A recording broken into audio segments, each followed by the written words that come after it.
Hey everyone, welcome back to our little weekly review show, which we will eventually possibly think of a name for. I don't know yet, but we'll see. Maybe we'll have one by next week, hopefully, you never know.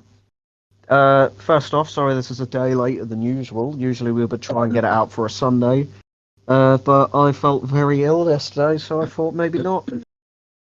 So this should hopefully be going out on the Monday, ideally.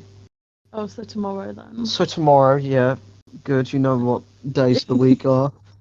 None of them lot are gonna know. Oh, I'll be fine. Anyway, today, as you can tell by the title, don't know why I say it, but apparently can't read. Uh, some people can't read, like you. You need to announce what you're doing. You can't be just like read the title. Well, yeah, well, yeah, I'm going to. You need to tell them what we're reviewing. You can't just be like read the description and thingy box. What? So if it? Oh, actually, I was gonna say yeah. Well, you can see it in the thumbnail and the title, and I'll say it anyway. Always do. Someone who's watching this who's blind. Why are they on YouTube with Because video? Anyway, shut up. We won't get into this discussion. They're on a platform for watching videos, and they can't watch anything. there's a thing called technology now that helps the blind to go on the internet now, where your phone can talk to you and tell you what you're pressing. Okay. Don't ask me how I know that. It's called text to speech, but still. Why would you watch it? Anyway, it doesn't matter. Yeah, today we're reviewing a little movie called Four. It came out last year, but a couple of days ago. I think, was it the 3rd? The 3rd of March? Did it come out on Netflix? No, it was the second. The 2nd of March. So we're about 3 days too late as of recording. But still, we're here. We just thought we would. You wanted to watch this film when it came out, really, didn't you? Yeah, so this was my choice, but we missed the cinemas, right? Yeah, we missed the sort of window to watch it in the cinema. And I didn't want to get it on DVD In case it was shit, basically. Yeah. And we did try to look for a copy at like the library to see if we could just rent it for a little while. But they didn't. They didn't have it. But fucking hell, we did try and look. Yeah, So yeah, this came out about middle of last year. yeah, I think you said roughly because that was out for Christmas on DVD. Yeah, so it would have come out sort of July, August time. Yeah. I could have looked it up, but I forgot. So here we are. So as I say, it came out last year. It's co-written and directed by Scott Mann and Jonathan Frank. I had a look at their sort of IMDb credits, and there was nothing I really knew. Nothing that worth me really commenting on.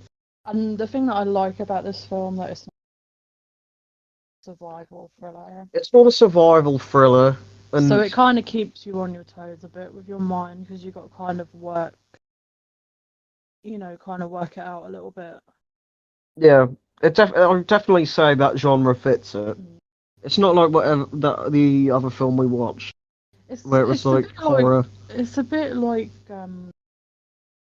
Triangle, isn't it, when you have to try and figure it out, but it's not. Yeah, Triangle tried to be a thriller, or even it was like a horror thriller, I think. But it was really just like a mystery more than anything. There wasn't much horror. So yeah, as I say, this will be this week's film. We'll go straight in and we won't waste any time. Usual disclaimer: spoilers throughout, of course, because we would like to say we've saved the spoilers until we get to the point where the spoilers are revealed. The cat's paw is just Silver's here again. Obviously, he never leaves. I don't know why we just don't put his sticker on the video season. We don't have a good enough picture of him. A lot of them are just his mugshots because he's an old man. Oh, he has an Instagram if anyone's interested. So, Silver the Kitty 18, I think. Anyway, we're not plugging it. We're plugging it. Yeah, Silver the Kitty the 18. Yeah, now that it's spelt correctly and isn't spelt sliver, like Sliver. Anyway, spoilers throughout. Of course, bad language. I've already sworn in the video, so too late now if you get offended by that. Yeah, we'll go straight into it. No point in wasting time, You've really. said that twice now. We'll get straight into it. Why don't you shut the fuck up? Straight into it. Let's get straight into it. Right. So our movie begins with we get to meet our protagonist basically straight away, which makes a change. It's a couple. We get to meet a man named Dan, Captain Dan, or whatever his name is from Forrest Gump. Lieutenant Dan. No, Dan, who is played by Mason Gooding, and our protagonist for the film, Becky, who's played by Grace Fulton. This one's a very small cast, isn't it? Oh, and we have a special guest in this one because if you watch The Walking Dead, we have. We will get to that point. We have a man from. Anyway, they also have a third climber a bit further along the cliff with them, who is called Hunter, which I think is a nickname because on Wikipedia the character was credited as Shiloh Hunter, but in reality we didn't that wasn't even addressed at all. I think someone's just popped that. It's weird. Yeah. But she's played by Virginia Gardner. As I say, she's not too far. She's just up the cliff. Mason, not Mason. Dan and Becky are using a rope because they're a bit more cautious, but they're also like tied together for safety reasons. Yeah. The harness. It was really weird how Hunter I didn't see anything. Hunter was just climbing up. I was looking for the rope and I didn't see any rope. The issue is I don't know if that was to show because she's a bit more of an adrenaline junkie, like she's portrayed later in the film, or if it maybe was just a continuity error. Yeah. Because there was a few bits of that during the film. But yeah, she doesn't have a rope on, and those two do. But I think it's mainly just for plot purposes, really, for a minute. Or they could have. Yeah, or they could have just forgot. But I'm trying to be a bit more optimistic. But Dan finds a hole where he's able to put another little clip in, like a. I don't know if he wasn't because he was on the bottom because Becky was on the top, wasn't he? Wasn't she? So I think it was just like a place to secure, like I don't know the term for climbing equipment. Yeah, but he would have been above Becky. Was he? Well, if you think about it, so spoiler alert, someone does fall and die, but then because the clip he kind of drops, don't he? And then he drops again after that clip comes out. Yeah, he tries to secure a clip into like this little cave in the wall that something flies out at him. I don't know if it's a bird or something. It looked a bit weird. I don't know if it was a bit of dodgy CGI work, but it scares him and he falls. He doesn't. What causes him to actually fall? Oh, it was does the rope snap? It was because when he put his hand in, that was a bird that's had the babies. Yeah. In it, and I think that was one of those. It wouldn't have been a vulture because it would have been too big. There was some sort of nest in that. He disturbed a bird that was in there, and it flies out. Scares him. But he basically falls. That's enough to scare him. I think the rope snaps because he sort of hangs out. He's sort of hanging for a minute. Yeah, I think the weight and just. The clip actually comes out. Yeah. And he falls, and then that was intense while we were sitting there watching it. Like, oh. Yeah, it was intense up until it showed him falling, and it was a pretty awful bit of screening of him going, ah, falling clearly not to his death, but enough that the character will die. So he basically, literally, after he dies, it's like title card. Fall. Like, for a 2022 film, the green screen was shocking. And that was probably one of the biggest criticisms I saw online. So after the title card, we have, we find out it's 51 weeks after the little incident while they're climbing. Becky at this point. So Becky and Dan are married. And it was very confusing to begin. And then obviously Hunter is the friend of Becky's. Yeah. So Becky is drinking at a bar 51 weeks later. She is clearly like grieving heavily after almost a year. Her house is a complete fucking tip. So I think she just lives alone. It focuses on the pills, the alcohol, and the cremated remains. Yeah, Because obviously he was so obviously you were typing all this up. So obviously, because he does the typing, and I'm able to catch the little details. yeah. You can point out a lot more of the Yeah. details. Make sure you get 51 weeks on there because it said in the right hand corner of the screen, like 51 weeks later. Sorry, did that sound too aggressive? 51 weeks later, it's gotta be. So yeah. Anyway, so while it's sort of showing us the house, we hear a voicemail from her father, who we meet not too long after. Her dad, James, is played by the one and only powerhouse Negan! that, as we just kept calling him through the whole film, Negan. Is it Negan? His character's name is Negan in The Walking Yeah, Dead, this is Negan. but it's of course Jeffrey Dean Morgan. We didn't call him James or anything. We just called him Negan the whole film. Because that's what I said to you. Every character he seems to play, he is just Negan to me. Yeah, that's what I was like when he first came up. Because then we found something else on Netflix season, didn't we? Yeah, literally, And we were just like, every we time. backed out of Netflix, and the one that just starts playing automatically before your list and that had him in it, and we were like, what the fuck? We're like, oh, Negan again. I think it's like Trevor out of GTA. You'll always be like, Trevor! Yeah, and he hates that now. Yeah. He does not like being known as Trevor. Oh, I feel bad for not remembering his name. But he was also in The Walking Dead. Oh, I feel fucking terrible for forgetting his name. I can't remember life. I feel bad. I'll try and find it. But basically, she meets her dad, James, Jeffrey Dean Morgan, at the bar. Well, not at the bar. She walks out and he's waiting there with his car. And he sort of offers her a ride home, but he does it in a really bad way. He sort of yells at her a bit. And she's just like, I'd rather walk. So she does. Well, Stephen Ogg plays Trevor. It's the fact that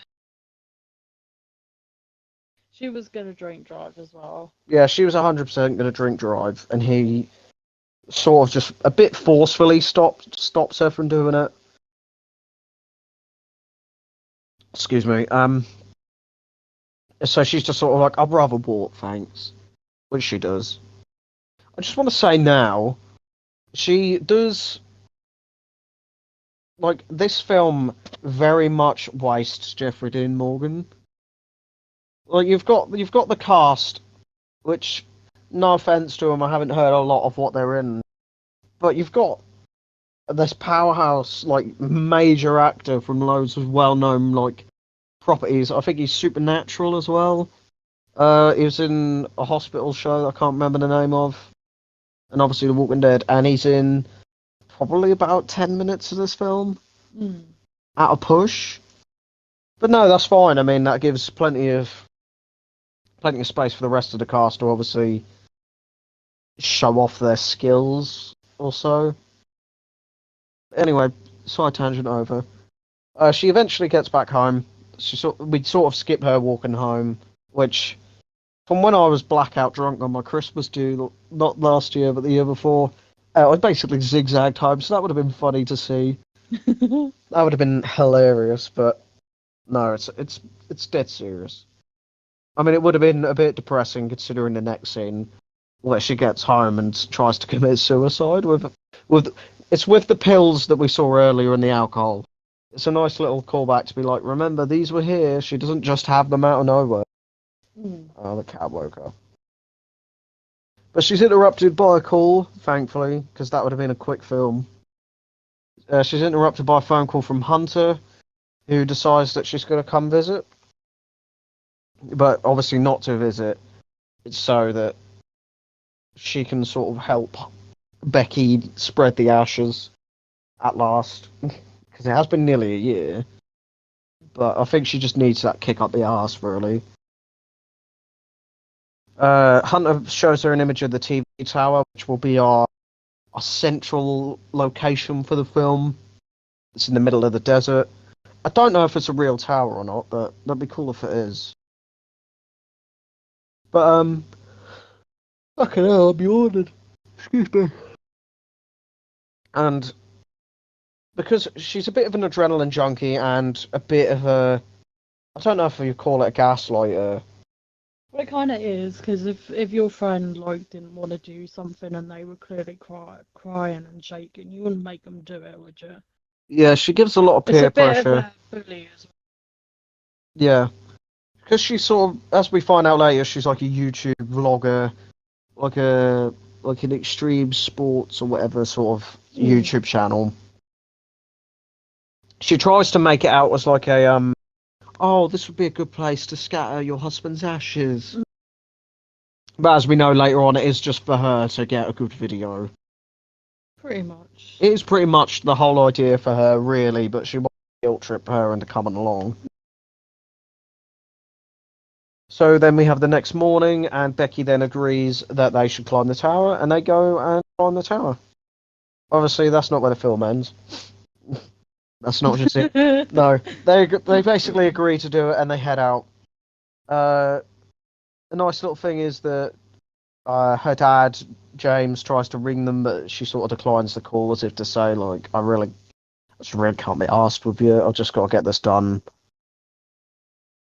They stop in at a diner and they're watching the YouTube videos of Hunter of her, like climbing stuff, just showing that she's just basically, as I say, an adrenaline junkie. Mm. Oh, fucking hell! I didn't put a diner waitress. I just put a diner location of the tower. So a waitress comes up and she's sort of like, "Yeah, I know where the tower is," and literally points out the window and it's like there, Yeah, with where the the light massive is. red light on. Yeah. So they talk about this. They talk about the massive size of it and how it's so high. There's a light so aircraft can see it. I thought that may have been how they would be rescued, but Mm. unfortunately it's not. And I forgot to put in the notes, but there is a scene how Hunter unscrews the light bulb in the like table lamp. Which really, do you have to be that douchebag? The light's been on like all day, and she's just like, I'll just unscrew that with my bare hand. It's not going to be hot or anything. Turn it off with a switch or nothing. Because Becky's phone is low on battery, she then does this trick. I don't know if this would really work in real life. Shall we find out? No, I don't want to burn the house down.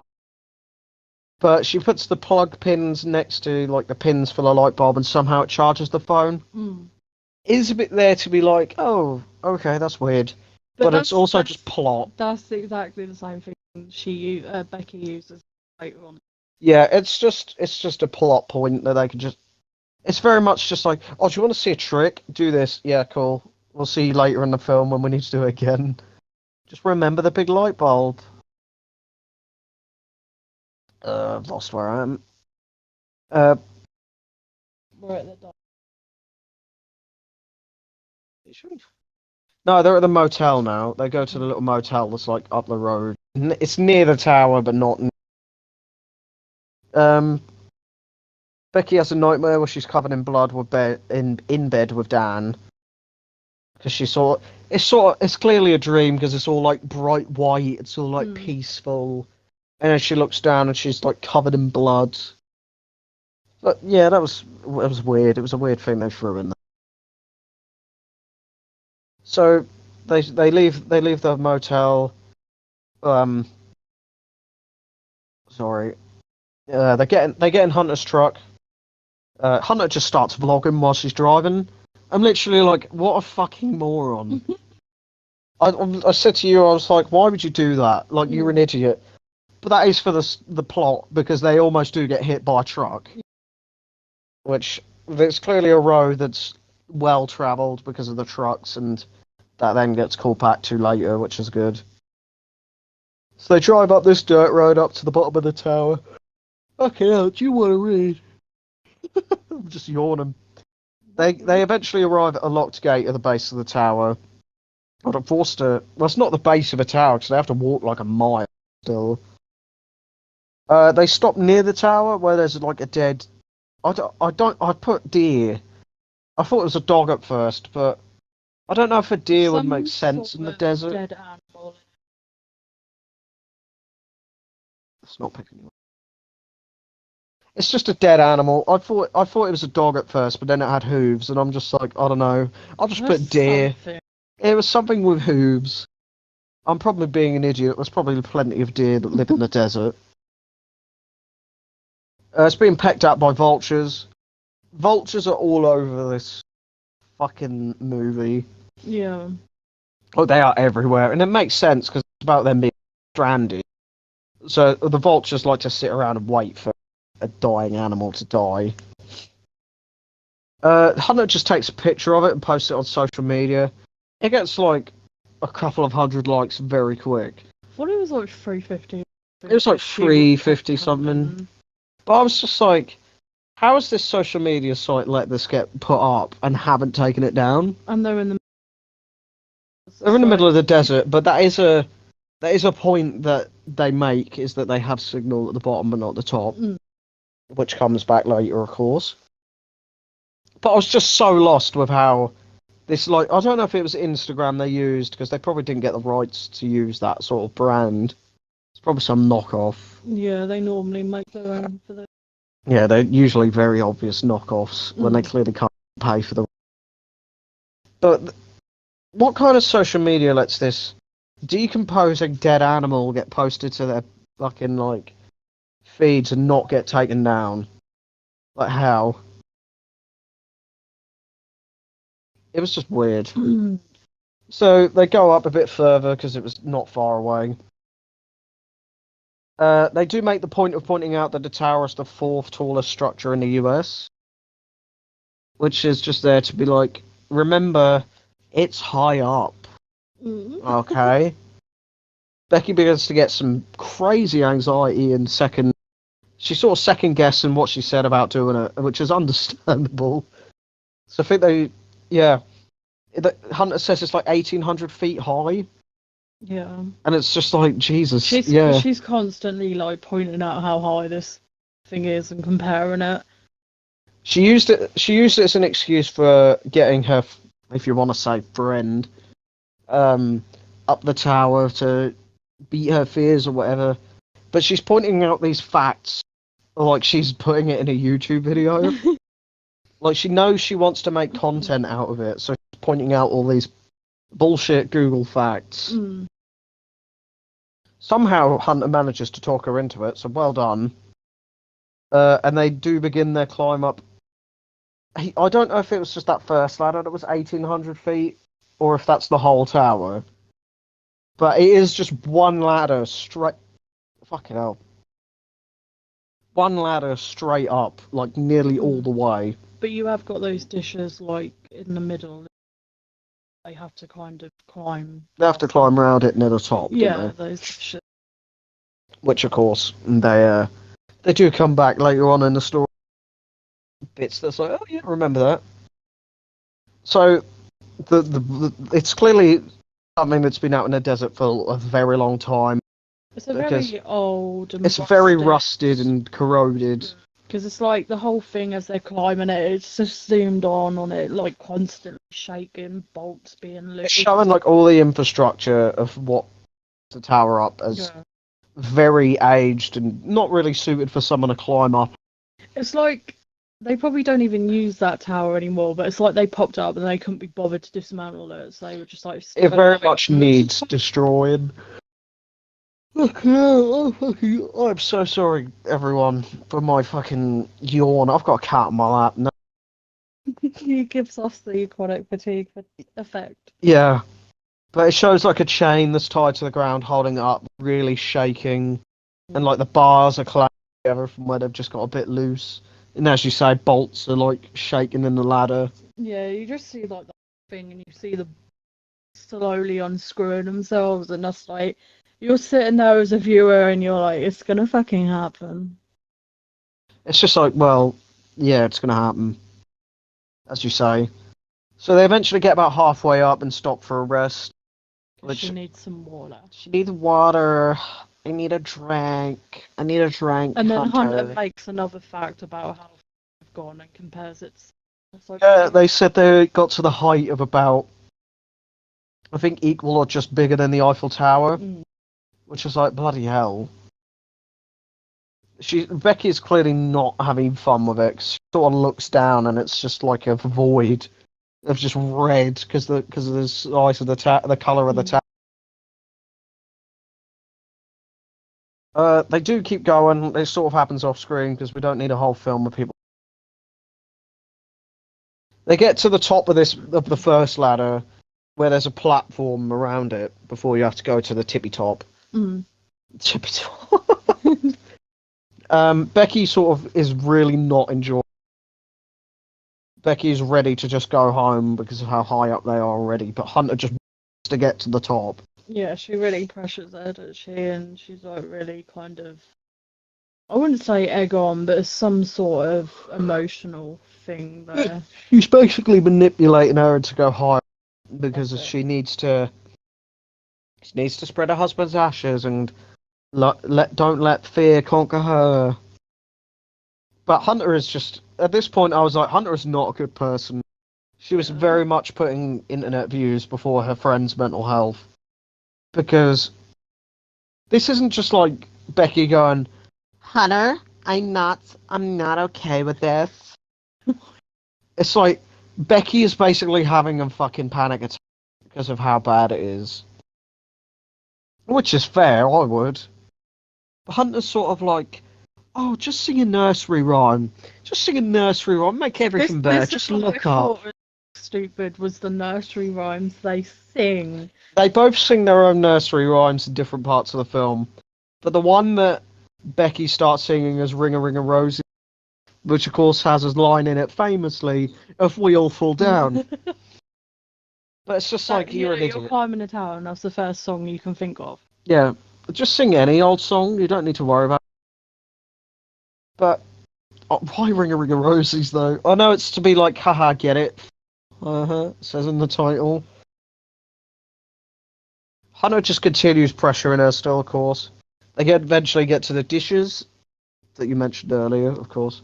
They're like satellite dishes. I didn't know what they were, but they were satellite dishes. Uh, they eventually do get past it, and Hunter shakes the fucking ladder to try and scare this woman who is petrified already.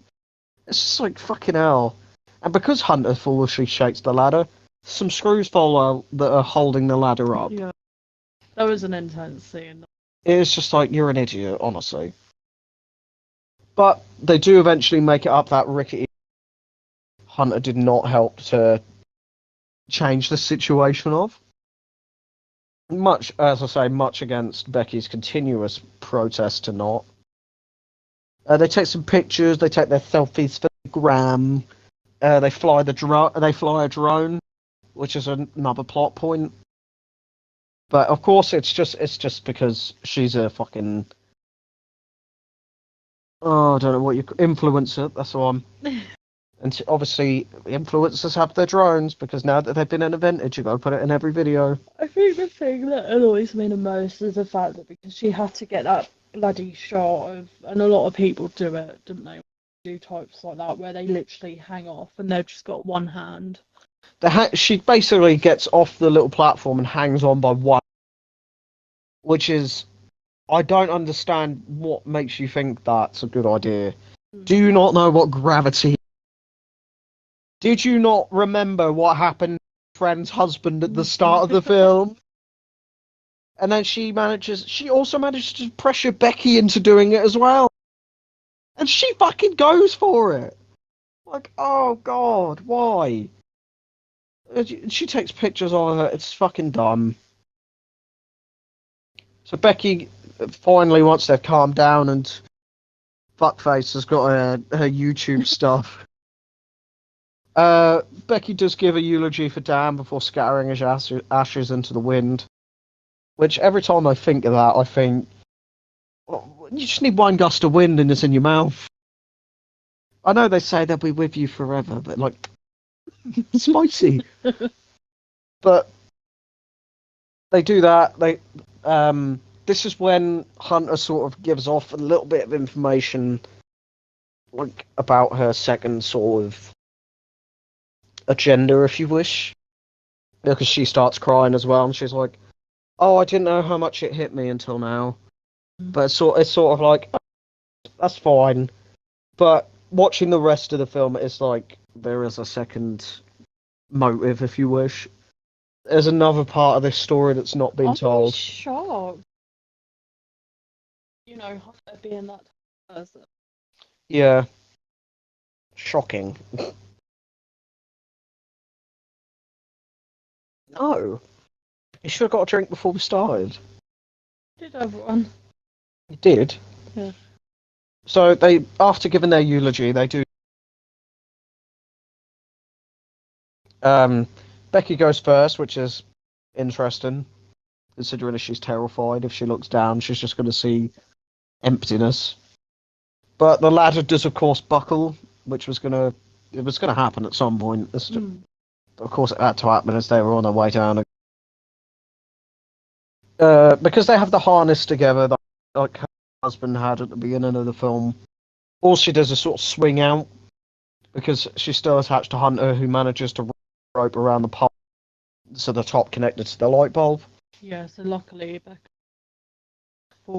Becky didn't fall down. and take Hunter, which would have been a quick fucking film, but it would have made sense for the name. And Hunter just managed to get Becky back up. They're stranded now. But Hunter, of course, is like, man, I wish we filmed that. It's like, do you not care that you and your friend could have fucking died? Like, do you not want to think of that? So they look down and they see that the ladder's gone, and because of the height they're at, they don't have phones to call for help. Which in a film like this is gonna happen.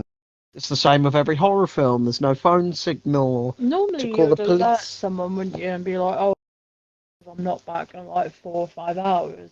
You know, call someone. Yeah, I'm surprised. I'm surprised they didn't tell anyone because it's not like they're breaking the law.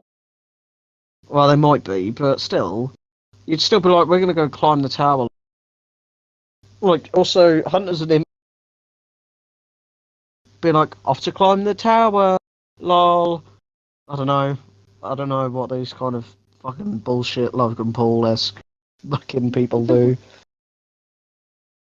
So eventually they decide to open the emergency box which is there.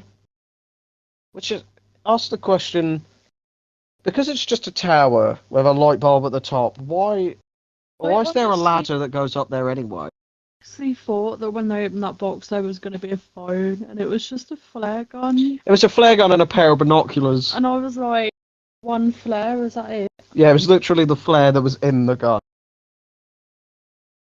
So when Becky had slipped, she also dropped the bag that then lands onto the satellite dishes. Becky just doesn't realise her leg is being open from when she fell. I guess because of adrenaline or whatever. But Hunter basically just takes her shirt off and ties it to try and stop the bleeding. The leg wound is a big part of the film later on. Kind of. It's got some importance. It's not just a throwaway thing that they forget about. So then, a bit of time passes. Becky just pisses over the side of it. Yeah, that was kind of gross, because I'm sure that ended up. It ended up on the dish. The bag is on. It's disgusting. Oh, there's the cats here. Hunter reassures Becky that someone's coming to save them because basically they would have thought, maybe, someone's coming to save us. No one comes to save you. Not yet, anyway. Well, not you either. Anyway. Hunter is just vlogging the situation, being like, we're stuck up here. Hope we get rescued. This is where, like, another error comes in. That's another stupid bit. Becky is filming Hunter and asking her questions. But she's filming this, but Becky's phone is literally off. There's no phone screen. is off. The phone screen is clearly off. It's not even like you could use the excuse for like, oh, maybe because the sun's on it, it's just dimmed it. No, the screen is off. No, but then it's like when she finishes recording, that makes the noise to indicate that that's stopped recording. Yeah, she presses the stop recording button and then it turns. It's like not. It was dumb. That's something common that happens though. So they have no signal, but somehow Hunter can still get access to the internet. I think she looks at her Instagram again, and then I think she comes to the conclusion that they had the signal at the bottom but can't get it at the tower. Mm. So she ties her phone to the harness they have, and they dangle it to get the signal. No, they try and get it from because they got signal at the bottom, not from the dishes, because that's just going to cause interference. But the tower is 1,800 feet tall, and they make the point that the harness is only 50. You want to dangle it to the bottom, you're going to need, I'm not going to do the maths, but a lot of harnesses. Yeah. But then, once again, she hangs over to try and get the phone lower, but it's still 1,800 feet up. Like, come on. But it doesn't work, and then she climbs back up. With the phone, obviously. With the phone as well, of course. So what they decide is they think, maybe we should throw our phone. We're gonna put it in a shoe, and a sock, and also Hunter's titty bra, which is literally a point she makes is tits and the thumbnail, which is an old. But it works because it gets all the horny fucking teenagers. Boobies. What the hell? It's true. Have you never heard of it? True. Boobs in the thumbnail. No. That's how you get your clicks. It's right, you know. I've seen plenty of YouTube. No, you haven't.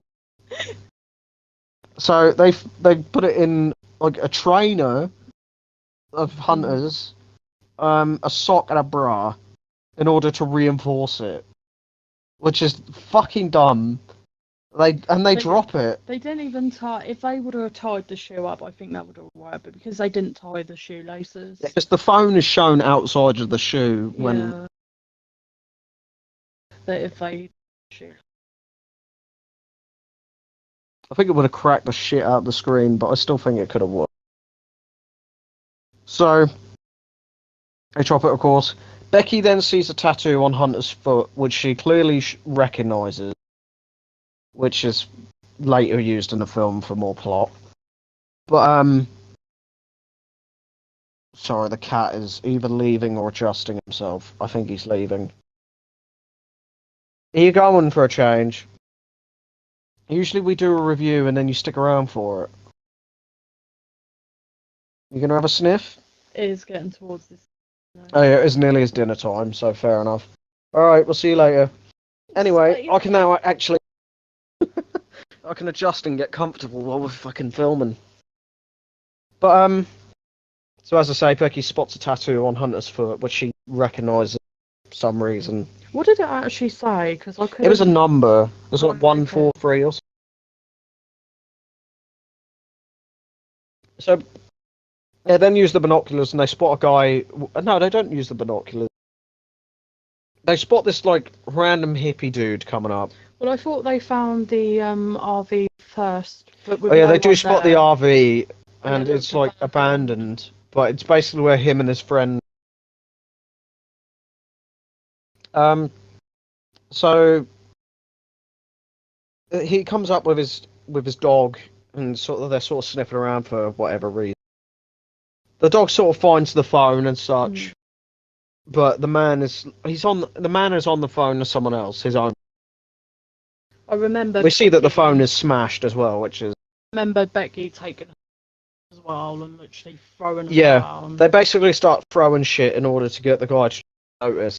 Basically trying everything they can to be seen, noticed, heard, because, you know, screaming from that height, you can't hear it on the ground. Yeah. The man starts leaving, then they throw like shit. It doesn't work. He does come back and he's like, that's weird, bye. It's not like, oh, they weren't there a minute ago. But he just returns to the RV, and they're a bit devastated. They nearly go to fire the flare to get his attention, but they do make the point of waiting night time. Because they literally have one flare, and like Hunter said, it's not going to work during the day. No. That flare. It's not how lights work, unfortunately. Becky is watching videos and notices like a wedding videos, which she has on her phone, which is an interesting place to keep it. That's when she works. It's kind of when she puts two and two together, because you can see Hunter in that video being. It's nearly there, but she noticed that which is just getting towards the point of their conflict later. So they do fire the flare because the two guys in the RV start barbecue and a beer. They fire the flare. The guys do notice it and they get in the RV and they think, "Oh, we're gonna be saved. They're gonna get help." No, they stop at Hunter's truck and they steal it. Really fucks her off, and understandably because they're now still stranded. He does look up at the top of the tower and he's like, "Oh, funny that." But how does there's the diner up the road and the motel? How does no one else? Mm. And it's a busy road. It's not busy per se, but it's a road that's in good nick and there's businesses on it, so it's clearly got enough that people will travel up and down it for whatever reasons. I don't know. So night does fall a bit more because they do, but night does eventually fall, so it's pitch black because they're so high up in the desert. Hunter does nearly fall off after falling asleep, but Becky does catch her because they're sort of sat there and she sort of tips over, but it's unfortunately saved for now. Becky's leg is clearly not doing great. I don't know if they never really mention if it gets or anything. Sort of like, it's not doing too bad. It's not doing good. I kind of like the fact that they, as like, 'cause obviously I think they spent a total of 3 days up there. Well, Becky About 3 or 4 days. And the fact that they've made like skin and the lips look how you would if you woke up there. Yeah, eventually Becky does start getting very like sun dried. Yeah, dry which is good. lips. Slowly they both sort of like. It's windy up there. It's windy but not nice. But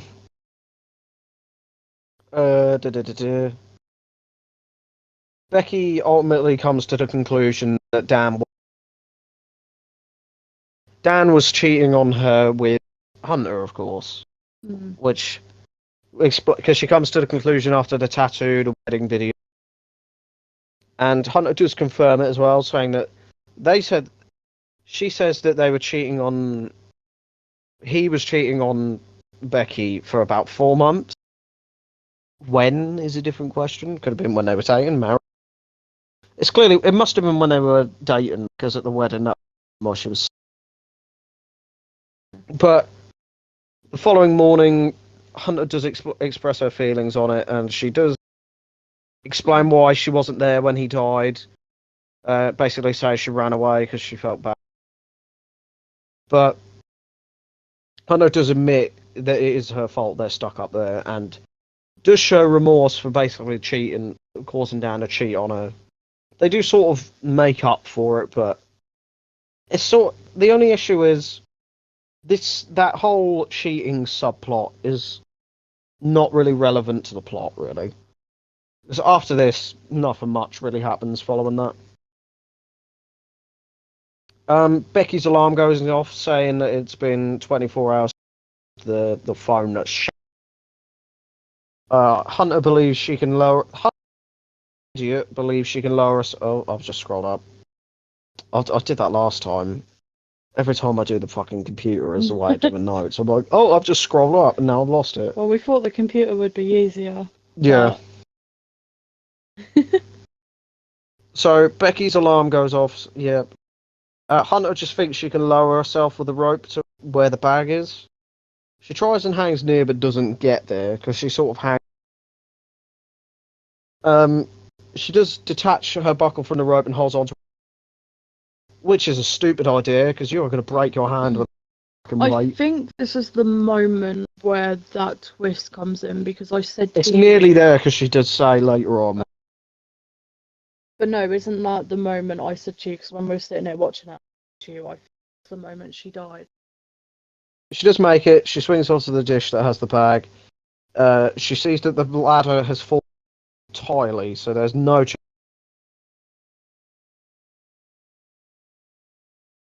And obviously, she can't get back up. She tries to climb up the pole while singing Humpty Dumpty. Of course, there's another song about and breaking. Oh, Silver's back. Oh, big yawn, baby. Anyway, she uses the selfie stick to try and hook the bag onto the rope. Becky doesn't try at all to swing the rope because they're sort of dangling out the way, but as they sort of edge it along. Mm. So she does make it onto the bag, and she starts pulling it up. She grabs the bag and the rope. Becky does pull up but loses her grip, and Hunter slips but catches the rope on her way Yeah, so down. that's the part that I said to you about, because this is where the twist comes in. This is where, as we say, spoilers, this is where Heatstroke is starting to get the best of Becky. Because in reality, we find out later on that when Becky slips the hand, like the rope's out, Hunter does not catch on and falls onto the dishes and dies. But you get the impression that obviously she's hallucinating and everything, so the film is showing you that technically she made it, but technically she didn't, so Hunter's kind of... In Becky's delusions, she believes that Hunter survived and gets back up. Mm. But in reality, as we find out later on, through that a little bit, is that she did not make it and did fall. So She didn't fall all the way. So that's where that comes. Saw a lot of this on TikTok, which is what actually made me watch this in the first place. It's a shame, really, that you did like have it spoiled for you, because I can imagine. Well, this is the thing, because everywhere I saw it, it didn't actually show you the moment that the Hunter actually fell and died, so you didn't actually know that, but you just knew that twist was going to be. Yeah, which, as I say, is a shame.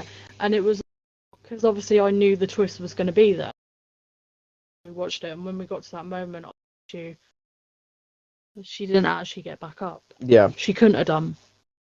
So, take what we say as notes. These are my notes I was making film before we knew I'm writing is as someone who didn't know the twist. So they decide to write a note in order to use it to get help with. They fly it. I say they. Becky's doing it. Becky does everything from now on that involves manipulating an object in a certain way. Because obviously Hunter's technically.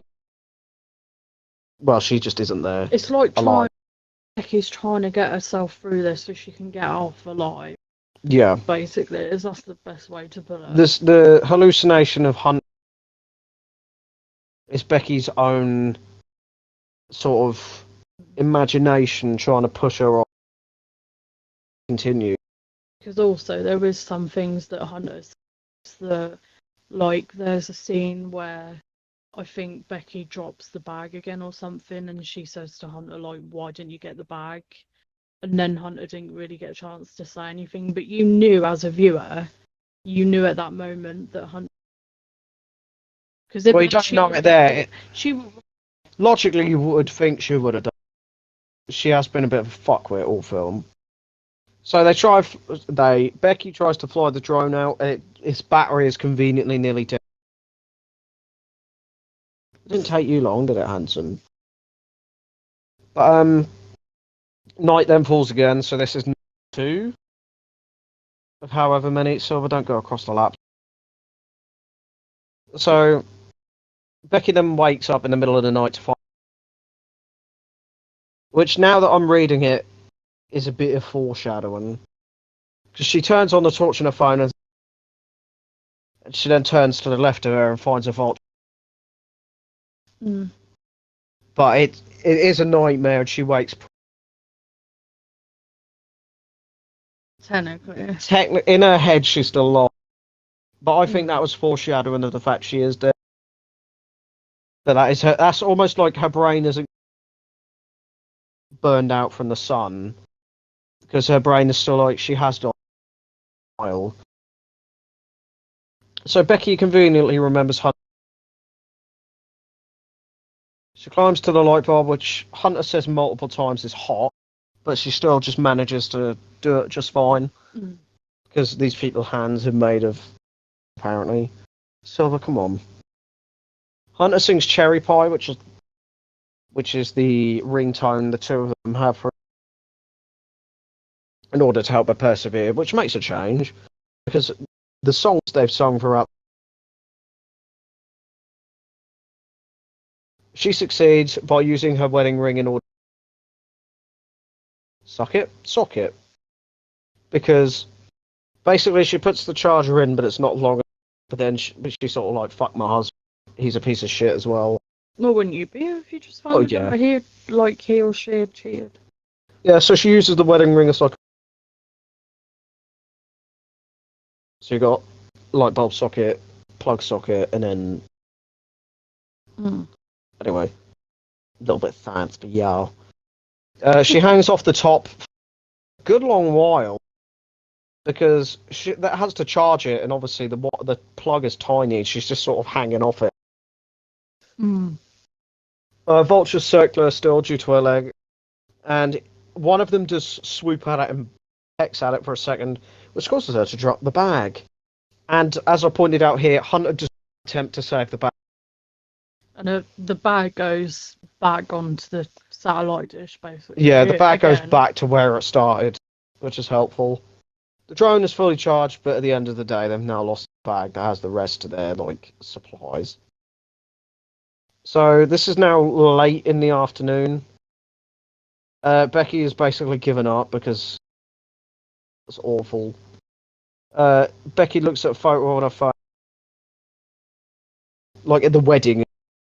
It's sort of like it's a close up that she zoomed in on, and you can see Jeffrey's angry face,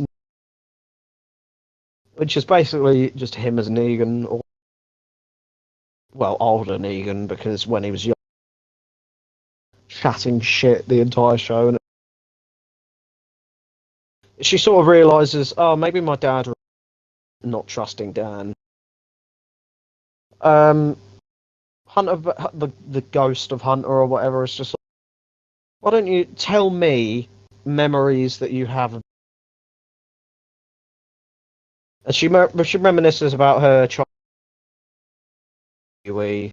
Like she mentions a few of their Stone Cold Steve Austin, which I have to point out because later on when the dad's head of Steve Austin on his dashboard. I never noticed. Which is nice. It's a funny little joke. It shows that he still cares about her because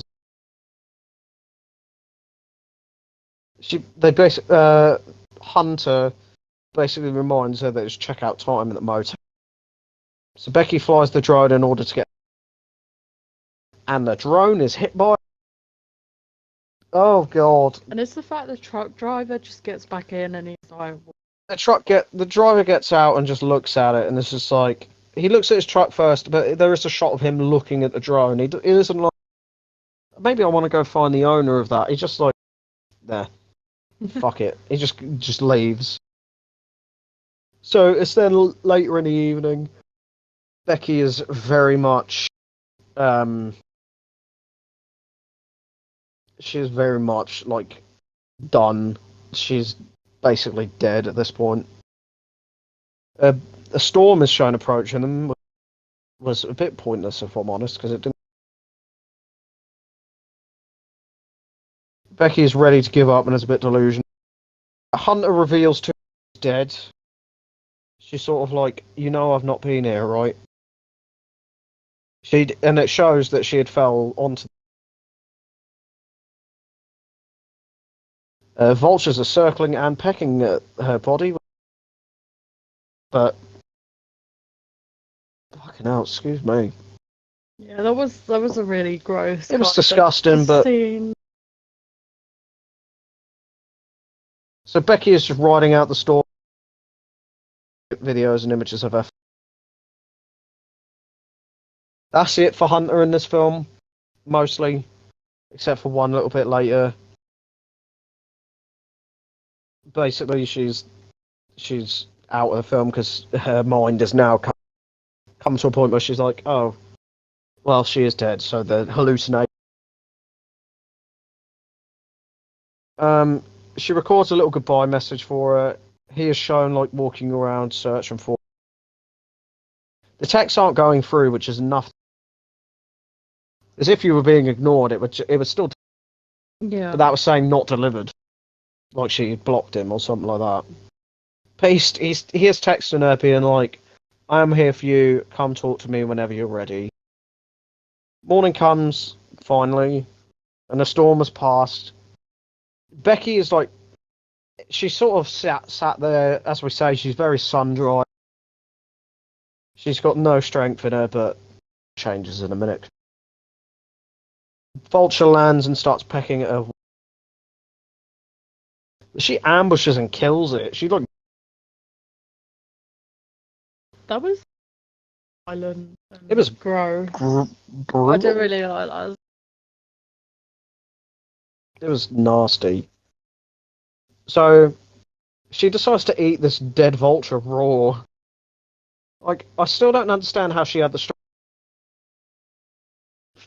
Now this is fourth day because that's been 3 nights now, and this is day 4 in the morning. She has enough strength without eating or except for a little bit of water before that she lost the bag again. She has enough strength to grab a bird and slam it and then eat it. Ugh. She then decides that fuck it, she's just gonna go down and try and get Hunt. It's nothing like grave robbing, honestly. So she decides to do the same tactic they had of padding up the shoe, dropping the phone with a message, and onto. She does make it to the corpse dish. This is now right at the end of the film, and this is where I think this is part. this is nasty. She takes the shoe, puts her phone in the shoes, and then basically apologizes to Hunter before sticking the shoe inside of the open to pad it. Ew, ew, ew. And then pushes the corpse off. Ugh. And the dish is shown literally to start collapsing as if to be like, is she going to make it?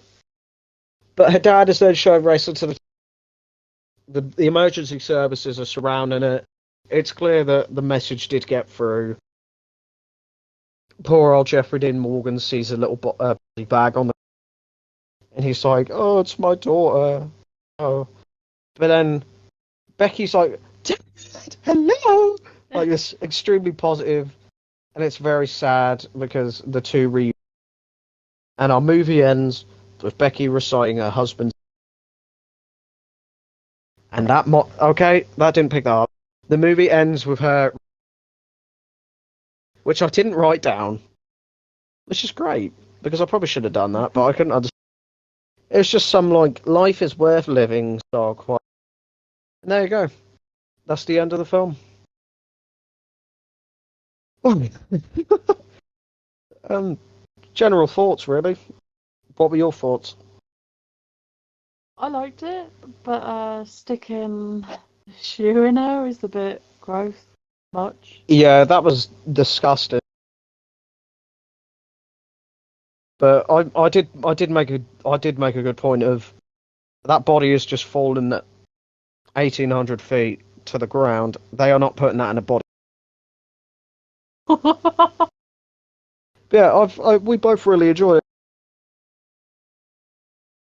Expected. I think the only criticism I have is the fact that, the recording bit on the phone. The effects and a few of the mistakes were definitely shown. Yeah. And how much of a piece of shit that Hunt. But other than that, it was pretty good, decent. It's not the best film in the world, but I got our ratings down. I personally rated it 7, which I think that's now 2 movies in a row of it. Because there was Triangle, Cocaine Bear, and this. So yeah, it was good. We won't mention Santa's Sleigh. Santa's Sleigh is easily at the bottom of this. But yeah, there you go. Those are our thoughts on Fall.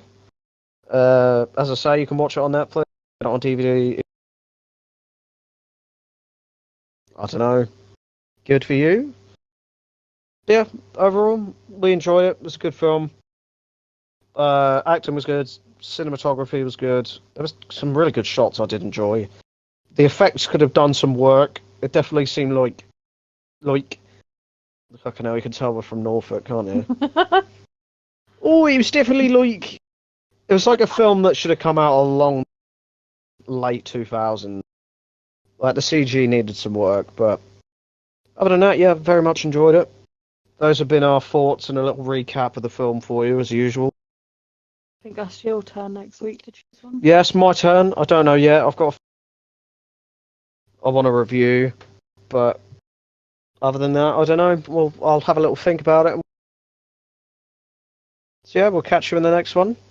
Of course, I've been Purple Midnight 8, of course, from the Nova Project. Amelia has been Amelia. And we'll catch you in the next one. We'll see you later.